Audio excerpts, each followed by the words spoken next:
Bună! Bună. Bună ziua! Numele meu este Maria, de la compania Allianz. Compania noastră oferă lucru legal după hotare. În trecut ați aplicat la noi. În ce limbă ar fi mai convenabil pentru dumneavoastră să discutăm? Română sau rusă? Română. În prezent mai aveți nevoie de post de muncă în Europa? Da. Da. Îmi puteți spune ce pașaport aveți dumneavoastră? A Moldovei sau a României? Al României.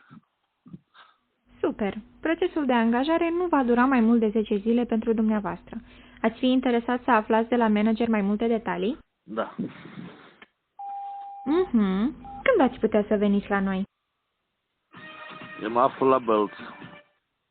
Da, am înțeles. Dar în general, noi lucrăm de la ora 10 până la 18, deci vă putem invita la o consultație când aveți timp liber. Bine, mulțumim. Vă mulțumesc foarte mult pentru timpul acordat. Toate cele